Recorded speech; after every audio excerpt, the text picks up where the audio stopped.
I stood at the edge of the living room, my hands still damp from washing the breakfast dishes, the faint smell of dish soap lingering on my fingertips. The room was bright with morning light spilling through the tall windows, but it felt cold, colder than it should have been. Jessica's voice sliced through the air like a blade, sharp and unyielding. "You ruined our lives. Get out," she screamed, her face flushed with rage, the delicate lines of her makeup cracking under the strain of her fury. She stood in the center of the room, barefoot in her silk robe, hair still pinned up from the night before. Her eyes were wild, red-rimmed and unblinking. I looked past her, my gaze searching for Michael. My son stood behind her, arms crossed, jaw clenched, eyes fixed firmly on the hardwood floor. He didn't meet my eyes. He never did when things got ugly. My chest tightened, but I swallowed back the hurt. I had grown used to the silence that came from him, the way he never stepped in, never stood up. Not for me. "Jessica, I don't understand," I said, my voice shaking but steady enough to be heard. "What did I do?" She scoffed, a sharp, humorless laugh spilling from her lips. "You know exactly what you did," she snapped, stepping forward, her hands clenched into fists at her sides. "You couldn't keep your mouth shut. You never do." I blinked, my hands fumbling together as I took a step back. "I don't know what you're talking about."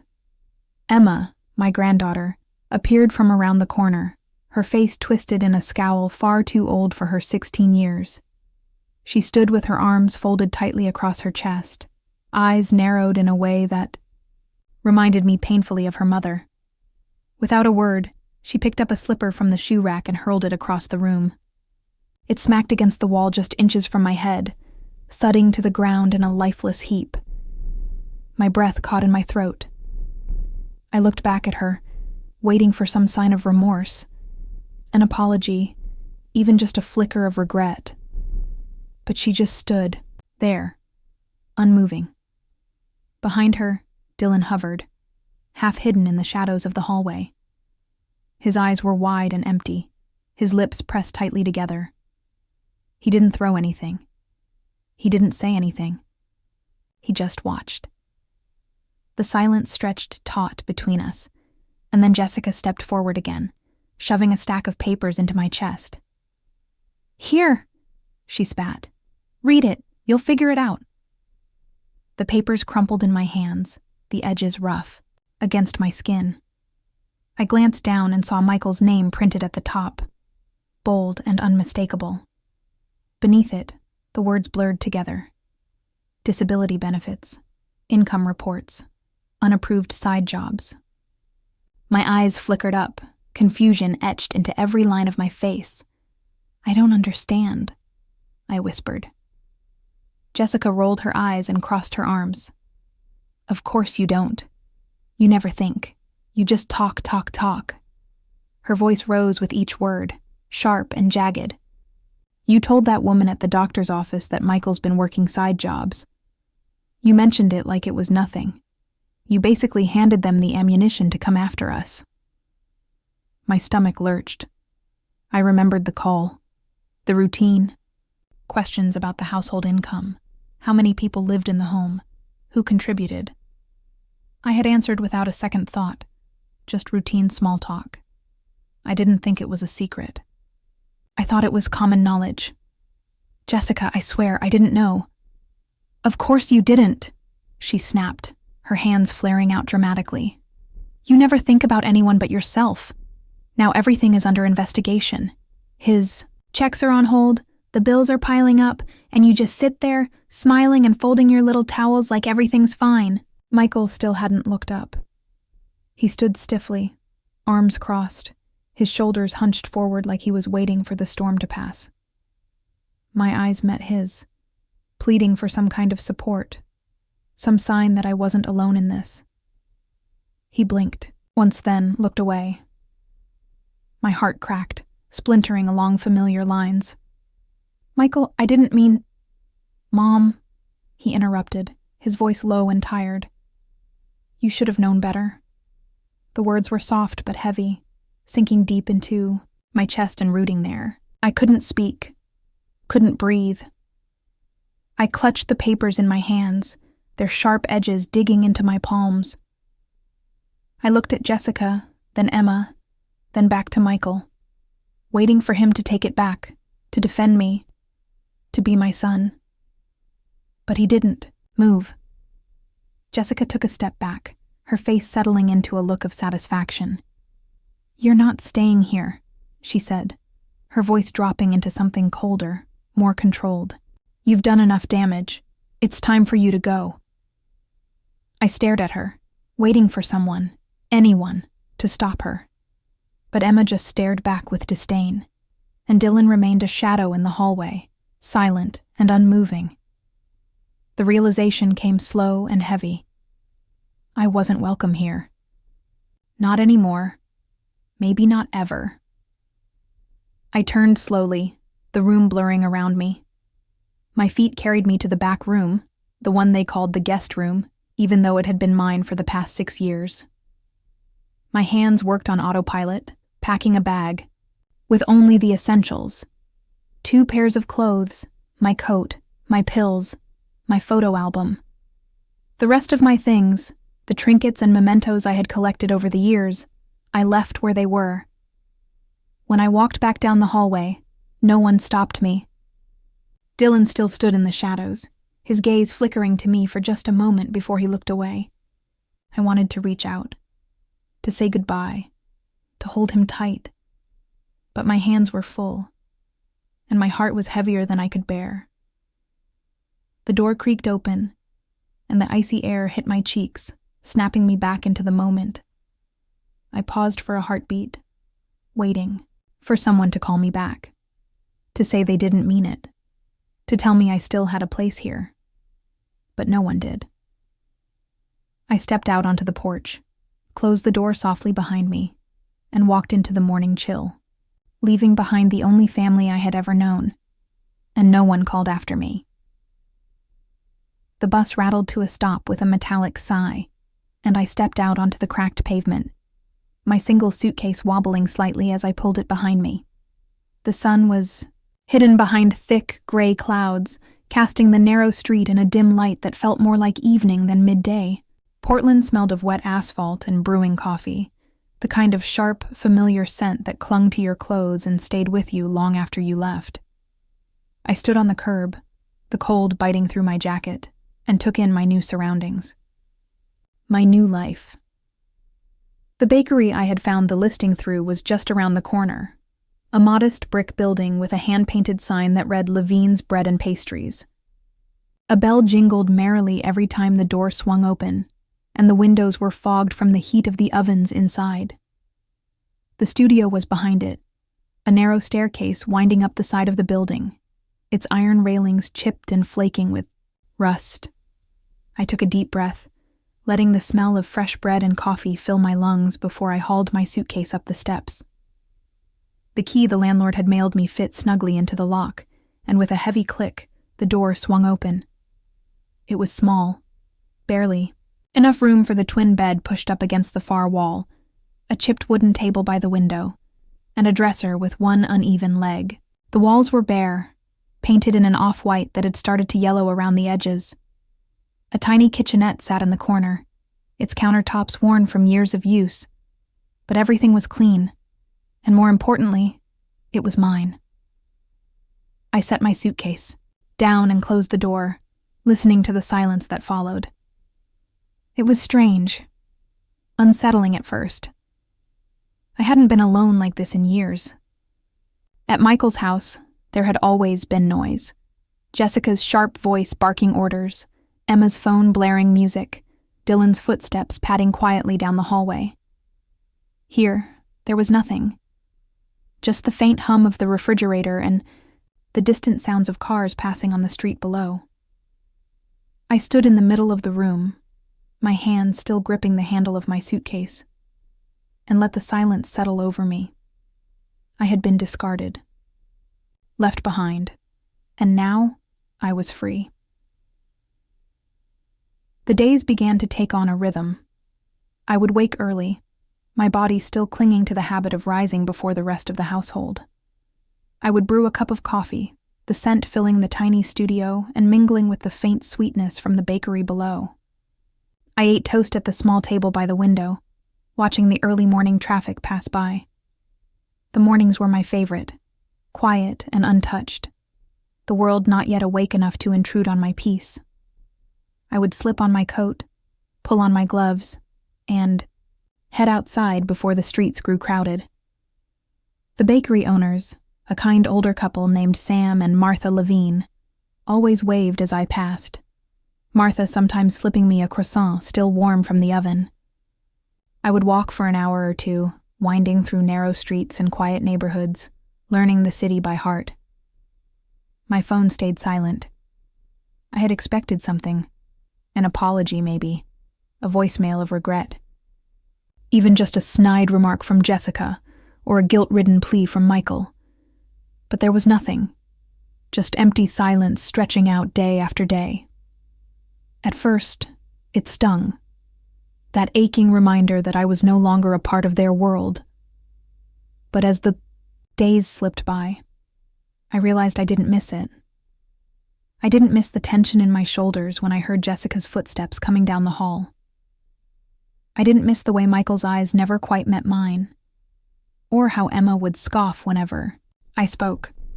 Instead, I filled my time with small rituals, polishing the chipped wood of my table, scrubbing the countertops until they gleamed, organizing my closet even though I had barely enough clothes to fill half of it. I found joy in the things I never had time for before, reading books I'd left unfinished for years, painting my nails for no reason at all, cooking meals that I didn't have to rush through because someone was waiting impatiently for me to clear the kitchen. One night, after a long walk through the park, I sat by the window with a cup of tea, the city lights twinkling far off in the distance. I thought about the years I had spent under their roof, cleaning, cooking, babysitting, folding laundry that wasn't mine, washing dishes I hadn't used, vacuuming floors I barely walked on. I thought about the holidays I spent cooking in the kitchen while they laughed in the living room, the birthdays that passed with barely a mention of my name, the hours spent wiping fingerprints off glass and dusting off shelves, all while Jessica critiqued the placement of the pillows or the way I folded towels. It had been my life, every day, every week, every month. Quiet service, unappreciated and unnoticed, like a ghost that moved between rooms, cleaning up the messes and never leaving a trace. I stared down at my hands, the skin still rough and cracked from years of scrubbing, and for the first time in a long while I let myself cry. Not out of sadness, but out of relief. Leaving hadn't been just an escape. It had been liberation. The morning began like any other. The sun had barely risen, casting long shadows across the narrow streets of Portland. I sat at the small, wobbly table by the window, nursing a cup of black coffee, steam curling up and fogging the glass. Outside, the bakery below was just beginning to stir, its scent of fresh bread creeping up through the thin walls. I had grown to love these quiet mornings, the slow drip of the coffee maker, the creak of the old pipes, the distant hum of the city coming to life. I had been here for nearly a month now, long enough to settle into a rhythm, long enough for the ache of being discarded to harden into something more resilient. My phone sat face down on the table, its screen dark and silent, as it had been since I left. I wasn't sure why I kept it on. Habit, maybe, or hope. But I knew better than to expect anything. If they wanted me gone, then so be it. I had made peace with the quiet. I was just finishing my coffee when it began. A buzz, then another. I watched, as the screen flickered to life, vibrating against the table with a sense of urgency I hadn't seen in weeks. Michael, calling. I stared at it, my heart hammering in my chest. My first instinct was to ignore it, let it ring out like I had so many times before. But it didn't stop. It kept buzzing, relentless and insistent. I picked it up, my thumb hovering over the red button, ready to silence it. But then another call came through. Jessica, calling. I frowned, confusion creeping in. I couldn't remember the last time she had called me directly. My thumb hesitated. It stopped ringing, but before I could put the phone down, it began again. Emma, calling. What in the world? I murmured, staring at the screen as if it might explain itself. I unlocked the phone and nearly dropped it. 50 missed calls. Eyes scanned the screen. Michael, Jessica, even Emma. Some were just seconds apart, like they had been passing the phone back and forth, desperate for someone to pick up. My hands began to shake as I scrolled through the notifications, my heart beating faster with each name. I was halfway through when I saw it. A single text message, buried beneath the avalanche of missed calls. Mom, it's about Dylan. He's missing. My breath caught, and I gripped the edge of the table to steady myself. Dylan, missing. I read the message again, my mind racing, struggling to connect the pieces. Missing. How? Where? My hands shook as I read the words again, my heart tightening with every second that ticked by. Suddenly, the silence of the apartment felt suffocating, pressing in from all sides. I swallowed hard and dialed Michael's number, my fingers fumbling over the buttons. It rang twice before he picked up, his voice frantic and broken. Mom? Mom? Is that you? I had to clear my throat to respond. Yes, it's me. What's going on, Michael? What happened? There was a pause, the sound of muffled voices in the background, Jessica's sharp tones cutting through the noise. Michael's voice returned, lower, strained. It's Dylan. He's missing. He ran away. My grip on the phone tightened. What do you mean ran away? Why? Michael hesitated, and I could almost picture him glancing over his shoulder, looking for Jessica's approval. When he finally spoke, his voice was hushed. He got into a fight with Jessica. Things got heated and he just left. He hasn't been home in 2 days. 2 days? My stomach lurched. 2 days? And you're just now calling me? His breath came out in a shaky exhale. We thought he'd come back. But he's not answering his phone. We called his friends, the school, no one's seen him. Mom, I know you and him were always close. Did he call you? Did he say anything? No, I whispered, my hand coming up to my mouth. I haven't heard from him. Jessica thinks. He hesitated again, his voice dropping lower. Jessica thinks maybe he went to you. The words hung heavy in the air, pressing down on me. I glanced around my small apartment, the sunlight filtering through the dusty blinds, the chipped paint on the walls. I looked at the empty chair across from me, the place where I sometimes imagined Dylan sitting, telling me about his day. No, I said firmly. He's not here. The line was silent for a moment, just the soft crackle of static. Mom, if he shows up, will you tell us, please? He's just a kid. We just want him back. I closed my eyes, fighting back the wave of emotion that threatened to overwhelm me. Memories of Dylan flashed in my mind. His soft eyes, his quiet laugh, the way he would slip into the kitchen when no one was watching to grab a cookie, always sharing it with me. I had been discarded, abandoned. But Dylan had always been different. I took a steadying breath. If I hear from him, you'll be the first to know. Thank you, Michael breathed, the relief palpable in his voice. Please, Mom. Please help us find him. I will, I replied softly. But as I hung up the phone, something in my gut twisted. I wasn't sure if it was dread or intuition, but I knew there was more to the story. Jessica's voice had been shrill in the background, angry and biting. I had heard that tone before, directed at me, cutting through me like glass. Dylan wasn't just missing. He was running from something. And I was going to find out what. It came on a Thursday afternoon. The phone buzzed, vibrating angrily against the table where it sat. I glanced at the screen, and Michael's name stared back at me. My hand hovered over the phone, my heart thudding painfully in my chest. I didn't pick up. It buzzed again. And again.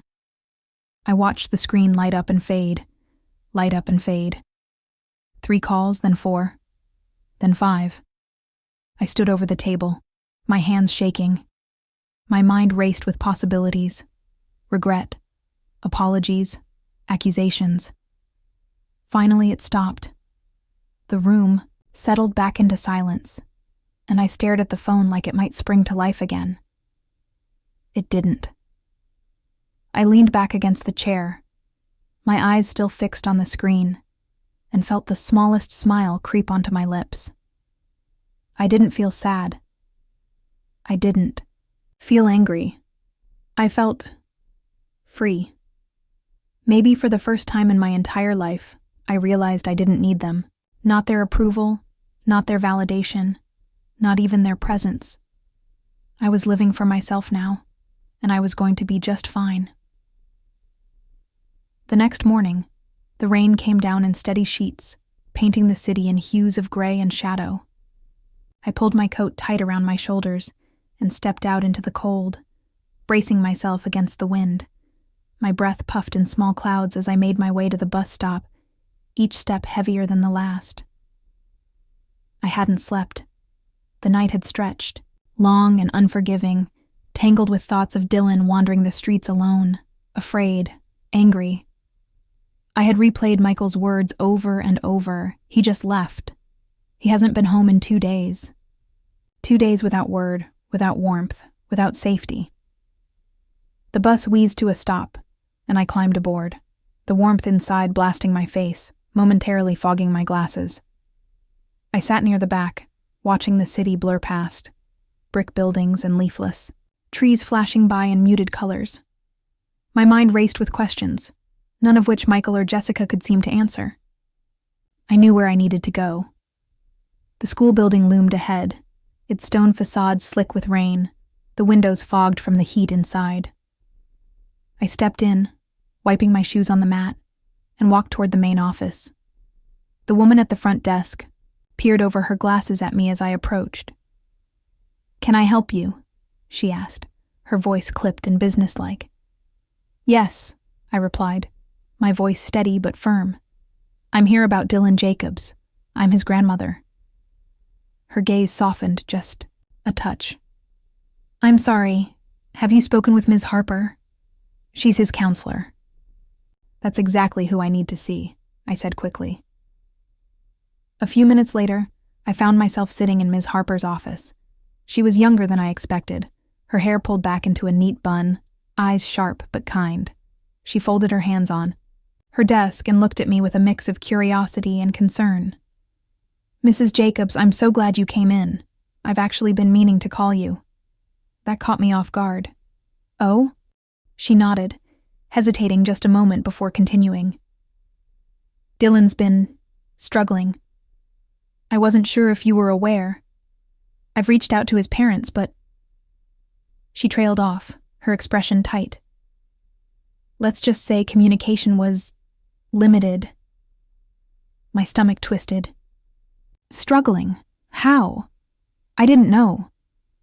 Ms. Harper leaned forward, her voice softening. "He confided in me during our last session. He said he felt trapped, isolated. He talked about how his mother and sister treated him. He mentioned your name quite a bit, actually." I blinked, surprised. "Me?" She nodded. "He said you were the only one who really listened, that you treated him differently than the others." She paused, choosing her words carefully.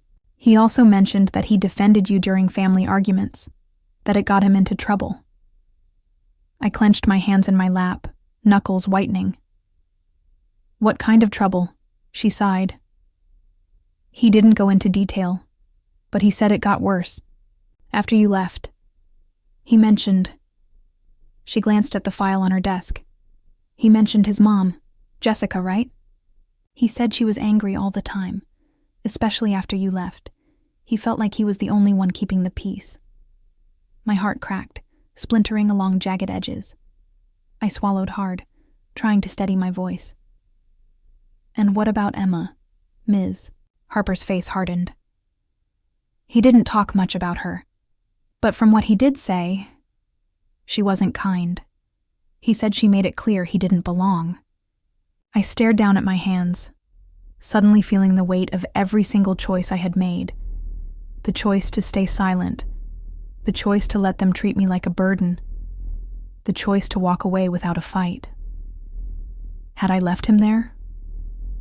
Alone in that place? Do you know where he is? She asked gently. No, I whispered. But I'm going to find him. From the school, I walked 2 blocks to Dylan's neighborhood, rain dripping from my coat sleeves, pooling at my feet. I knocked on the door of the house across the street, where I knew the Harrisons lived. A quiet couple who had always been friendly, even if our interactions were limited to waves and polite nods. Mrs. Harrison opened the door, her expression shifting to surprise. Oh, Evelyn, is everything all right? I forced a smile, though I felt like I might break apart. I'm just trying to find Dylan. He's been missing a couple of days, and I thought maybe you'd seen something? Her eyes softened, with sympathy. Oh, honey, I did see something. That night. The night he left. My heart lurched. What did you see? She opened the door wider, ushering me inside.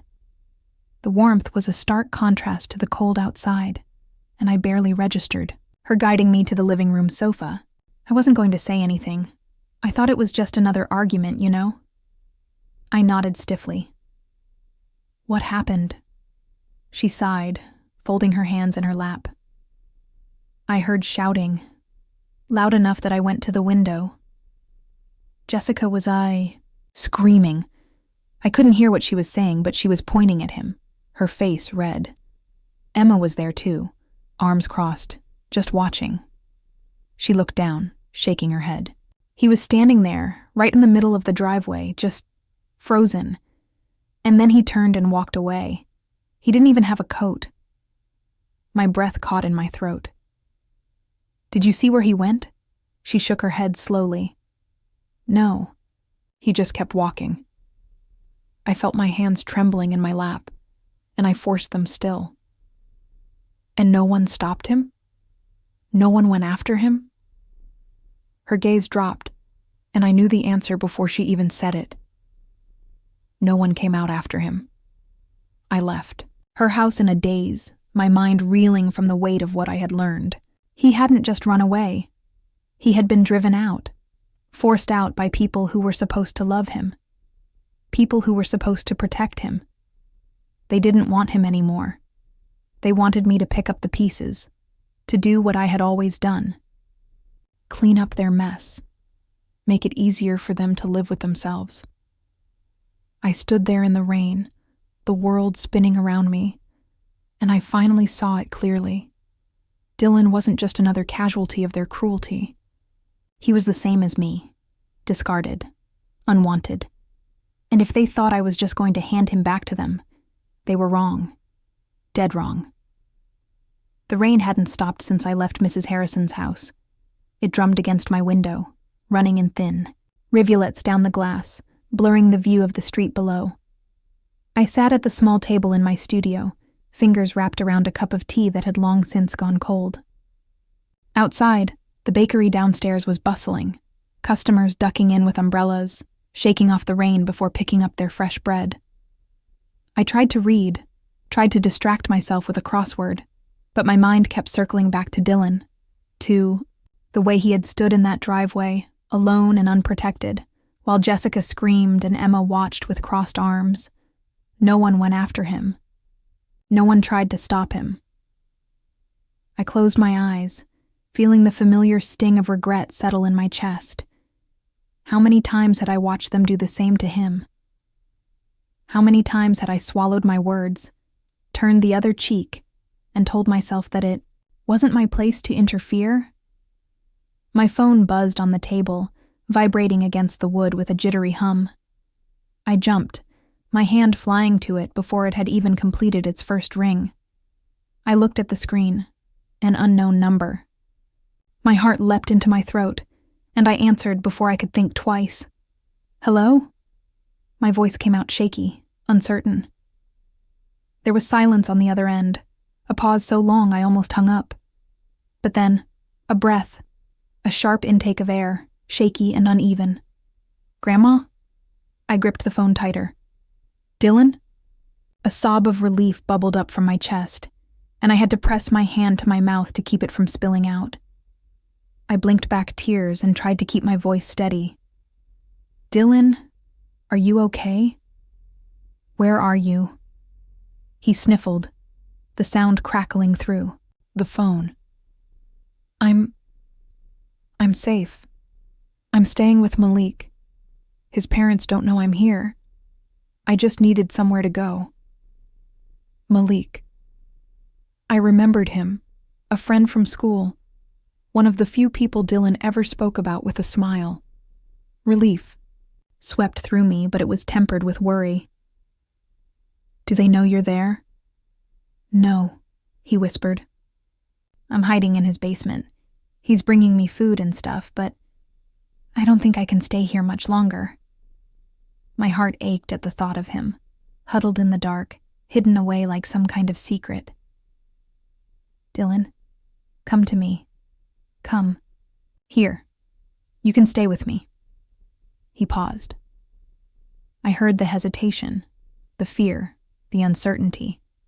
But then his voice cracked just a little and he said, "Are you sure?" "Of course, I'm sure," I said firmly, my voice stronger than it had been in months. "I'll come get you right now. Just send me the address." I heard him exhale, the sound heavy and relieved. Okay. I'll send it. Thank you, Grandma. I didn't know who else to call." His words broke me in a way I hadn't expected. I swallowed the lump in my throat and forced my voice to stay steady. "I'm glad you did."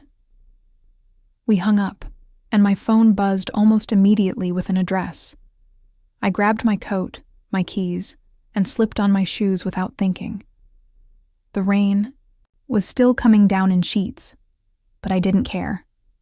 I pulled up the bus schedule on my phone and sprinted for the stop. It took nearly an hour to get there. A bus, then another, then a short walk through winding neighborhood streets. By the time I reached Malik's house, my coat was soaked through, rain dripping from my hair and pooling in my shoes. But I didn't care. I marched up to the side gate like I owned the place, slipping around back to the entrance Malik had described in his text. I knocked twice, then again. My heart hammered against my ribs, and I held my breath as the door creaked open. Dylan stood there, his frame smaller than I remembered, shoulders hunched and eyes rimmed with dark circles. His hair was unkempt, his clothes wrinkled. But when he saw me, his face broke into something I hadn't seen in years. "Hope. Grandma," he whispered. I pulled him into my arms before he could say anything else. He stiffened at first, then melted into the hug, his shoulders shaking, hands clutching at my coat. I held him there, in the rain and the cold, letting him cry, letting him release whatever it was that had been bottled up inside him for so long. I pulled back and cupped his face in my hands. "Let's go home." He nodded, sniffling, wiping his nose with his sleeve. He had one backpack slung over his shoulder, faded and frayed at the edges. I didn't ask if that was all he had. I didn't need to. We walked to the bus stop in silence, the rain washing away the grime of the past few days. I held his hand, squeezed it every now and then just to remind him I was there. He didn't let go. The studio was cramped with two people, but neither of us minded. I cleared off the small dresser for him, made space in the tiny closet, and bought fresh sheets for the pull-out couch that would now serve as his bed. The first night, I cooked us a real dinner, something I hadn't done since I moved in. Chicken with roasted potatoes and green beans, simple but hearty. We sat across from each other at the table, forks scraping against plates, and for the first time in what felt like years, I heard him laugh. It started small. A chuckle at something I said, a joke I had barely meant to tell. But it grew, building, into something real, something unrestrained. His eyes sparkled, his cheeks flushed, and I realized I had missed that sound more than anything. We fell into a rhythm. Mornings were spent eating breakfast together before he headed off to school.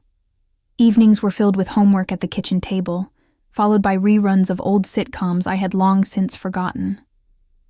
I watched him settle in, watched the shadows fade from beneath his eyes, watched the color return to his cheeks. I hadn't realized how much I had missed being someone's home. One evening, as we sat at the table, our plates empty and the smell of fresh bread from the bakery below wafting. Through the window, Dylan looked up at me. I found myself doing things I hadn't done in years, knitting by the window, taking walks just because the weather was nice, buying flowers for the kitchen table just to make it look pretty. I felt alive. More than that, I felt free. One evening, as the sun dipped low and the bakery's scent of fresh bread drifted through the open window, I sat alone at the table, hands wrapped around a cup of tea. I thought back to that night. The night I walked out of Michael's house, suitcase in hand, heartbreaking and mending all at once. I had left everything I knew behind, but I hadn't left empty-handed. I had left with something they never took from me, my self-worth. That night wasn't just the beginning of freedom. It was the beginning of taking back my power. I looked around the apartment, at the flowers on the table, the books stacked neatly on the shelf, the jacket Dylan had left hanging over the chair. I had found something here, something they had tried to strip from me for years. Family, it wasn't about blood. It was about choice. And Dylan chose me, just as I chose him. And for the first time in my life, I was exactly where I wanted to be,